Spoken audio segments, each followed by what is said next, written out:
Yeah, I've been listed as a reference, and I'm like, they shouldn't have listed me as a reference. Like, I'm honest, so no.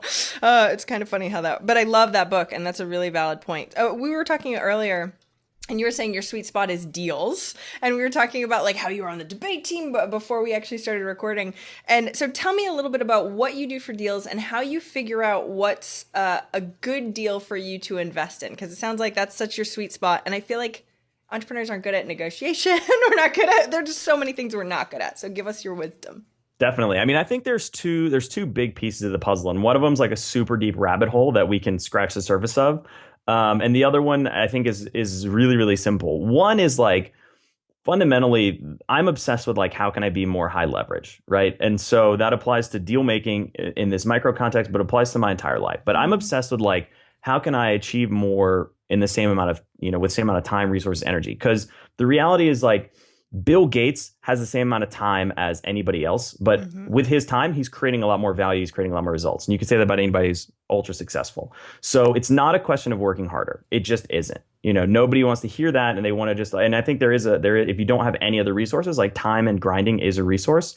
But the reality is like Bill Gates isn't making 10,000 times more than me or whatever because he has 10,000 times. He's working 10,000 times harder. He's just doing something more high leverage. So I basically found two things that are that, and I've thought about this and journaled about this for years, is like, what is high leverage? How can I be more high leverage? I basically found two things that I think are actually super high leverage. One, which you just talked about, is hiring people who are better than you.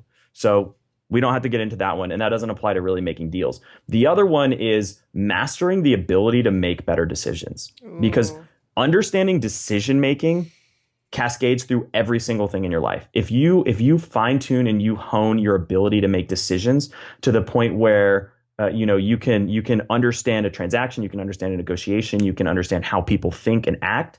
That's going to cascade through pretty much everything. It's one of the most high leverage things you can focus on. So okay, I have been told about that book so many times, and I haven't actually set it aside to read it. So I really appreciate it. I'm going to go get the Audible version of it soon. That's killer. I have one other rec. Oh, yeah, I love this. You're like, yeah. This is like the master class. Like I would say, don't even think about reading this book unless you've read all the books I just talked about. It's a book called Seeking Wisdom. Ooh. This is the book right here. And it basically, like, I'm just going to show you, like, this is just the intro. Like, these are the notes. Your notes. These are my notes on this book, right? Like, I mean, it's seriously, I'm not even exaggerating. It's the most information dense book that I've ever read in my life.